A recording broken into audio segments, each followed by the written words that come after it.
দাউ দাউ করে জ্বলছে চুলার আগুন, পাশেই রাখা গ্যাস ভর্তি ছোট বড় সিলিন্ডার। অনেকেই আবার ফুটপাতের গ্যাস সিলিন্ডার বসিয়ে করছেন রান্নার কাজ। নওগাঁ শহরে হোটেল রেস্তোরাঁগুলোতে হরহামেশাই দেখা মিলবে এমন চিত্র। শুধু হোটেল রেস্তোরাঁগুলোতেই নয়, ফুটপাতের চায়ের দোকান থেকে শুরু করে সবখানেই এমন চিত্র। আবার বিভিন্ন ব্যবসা প্রতিষ্ঠানে যত্রতত্র ফেলে রেখে বিক্রি করা হচ্ছে সিলিন্ডার। বিষয়টি নিয়ে উদ্বিগ্ন স্থানীয়রা। বলছে প্রশাসনিক তদারকি না থাকায় মানছেন না কেউ কোনো নিয়ম নীতি। ফলে বিক্রি ও ব্যবহারে ঝুঁকি বাড়ছে, যা হতে পারে বড় দুর্ঘটনার উৎস। ঘটতে পারে প্রাণহানির মতো ঘটনাও। জীবনের স্বার্থে ব্যবসায়ীদের আরও সতর্ক হওয়ার অনুরোধ তাদের। তো হোটেল, রেস্তোরাঁ এগুলোতে দেখবেন যে এই সিলিন্ডারগুলো রাখা হচ্ছে একদম রাস্তার পাশে, তাদের চুলা, এবং কখনো কখনো ক্ষেত্রে বেশি এটা রাস্তার ফুটপাত পর্যন্ত চলে আসে। তো ওইখানে চুলা, ওইখানে সিলিন্ডার, যে কোনো সময় একটা দুর্ঘটনা করতে পারে। জ্বালানি হিসাবে গ্যাস ব্যবহার করে তারা যত্রতত্র চুলার পাশে গ্যাস সিলিন্ডার রেখে ব্যবহার করছে। নিরাপদ দূরত্বে রেখে বা সরকার নির্ধারিত যে নীতিমালা আছে সেই নীতিমালার আলোকে গ্যাস সিলিন্ডার ব্যবহার করা উচিত। তত্র এর হচ্ছে ব্যবহার। তাহলে আমরা যেটা মনে করি যে আমাদের বাজার নিয়ন্ত্রণ ব্যবস্থা আছে, তদারকি ব্যবস্থা আছে, তো গ্যাসের ব্যবহার তো হবেই এখানে, এটা কোনো বিষয় নয়।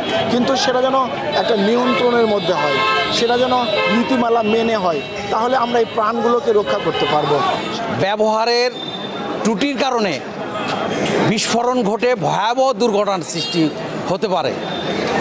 এই জিনিসগুলো যেগুলো দোকানে ব্যবহার করা হচ্ছে, তা প্রশাসনের এমনকি আইন শৃঙ্খলা রক্ষাকারী বাহিনীর নাকের ডগায় এই জিনিসগুলো বিক্রি করা হচ্ছে। বিভিন্ন স্থানে গড়ে ওঠা বেশিরভাগই হোটেল রেস্তোরাঁগুলোতে মানা হচ্ছে না নিয়ম। ফলে দুর্ঘটনার মাত্রা বেড়ে যাওয়ার আশঙ্কা ফায়ার সার্ভিসের। এছাড়াও শহরে যানজটের কারণে অগ্নি নির্বাপন ব্যবস্থা নিয়েও চিন্তিত ফায়ার সার্ভিস।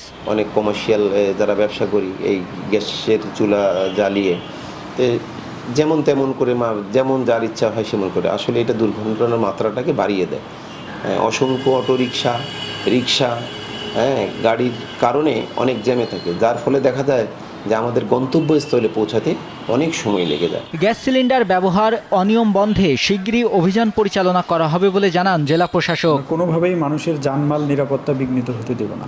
খুব শীঘ্রই ফায়ার সার্ভিসকে বলবো তারা যেন এটা চিহ্নিত করে, আমরা আগে একটু প্রচার করি যে এটা ঠিক না, এটা জনগণের জন্য হুমকি স্বরূপ।